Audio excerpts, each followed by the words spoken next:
അപ്പൊ തുടങ്ങാം. ഒരുപാട് പേർക്ക് ഇൻസ്പിറേഷൻ ആണ് ദിലീപേട്ടൻ. ഇന്നിതാ മലയാള സിനിമയിലെ സിംഹാസനത്തിൽ ഇങ്ങനെ വിരാജിക്കുകയാണ് ദിലീപേട്ടൻ. എന്നെന്തിനെ പൊക്കി പറയണേ? കിടക്കട്ടെ, എന്നെ കൊണ്ട് ഇതൊക്കെയല്ലേ പറ്റുള്ളൂ. സിനിമയെ പറ്റി നമ്മളോട് എന്തെങ്കിലും പറയോ ദിലീപേട്ടാ? അല്ല, അതിനാണല്ലോ ഞാനിവിടെ വന്നത്. സന്തോഷമായി. അങ്ങനെ ആരെങ്കിലും ദിലീപേട്ടൻ യഥാർത്ഥ ജീവിതത്തിൽ കണ്ടിട്ടുണ്ടോ? ഇങ്ങനെ ഇല്ല, ഞാന് അത് ഒരുപാട് ആൾക്കാരെ കണ്ടിട്ടുണ്ട്. അബദ്ധം എന്താ എന്റെ ഉദ്ദേശം? ഇൻഡസ്ട്രിയിൽ ആരെങ്കിലും ഉണ്ടോ? അങ്ങനെയൊക്കെ പറഞ്ഞിട്ട് കുഴപ്പാക്കണ്ട. നിക്ക് ഏത് റൂട്ടിലേക്കാ വണ്ടി തിരിക്കണേന്ന് എനിക്കിപ്പോ മനസ്സിലായി.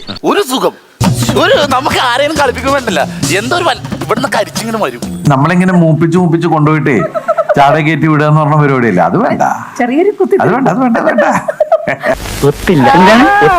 20 years back CID മൂസ എന്ന് പറയുമ്പോൾ ഞാനൊക്കെ ഓർമ്മ വെച്ച കാലം തൊട്ട് ദിലീപേട്ട സിനിമകൾ കണ്ട് ചിരിച്ചുകൊണ്ടിരിക്കുന്ന ഒരാളാണ്. 20 years മുമ്പ് ഓർമ്മ ഉണ്ടായിരുന്നില്ല. പിന്നെ നാണക്കെടുത്തി. 20 years എന്ന് പറയുമ്പോൾ അന്ന് എനിക്ക് 5 വയസ്സായിരുന്നു. എന്തോ എങ്ങനെ ദൈവത്തെ ഓർത്ത് ചതിക്കരുത്. ദിലീപേട്ട പഠിക്കുമായിരുന്നു ശരിക്കും ക്ലാസ്സില്? ഹലോ, ഇപ്പൊ കിട്ടൂടാ, ഇപ്പൊ കിട്ടും. SLCക്ക് അന്ന് ഫസ്റ്റ് ക്ലാസ്സാ, ഡിസ്റ്റിങ്ഷൻ ഒന്നുമല്ല. 419 മാർക്കുണ്ട്. പോയല്ലേ? അന്ന് 360 മതി ഫസ്റ്റ് ക്ലാസ്സിന്. മണ്ടനാന്ന് വിചാരിച്ചു. തളരരുത് രാമൻകുട്ടി, തളരരുത്.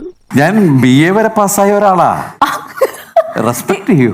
ബഹുമാനിക്കാശീലിക്കണോ? ബഹുമാനിക്കാശീലിക്കും.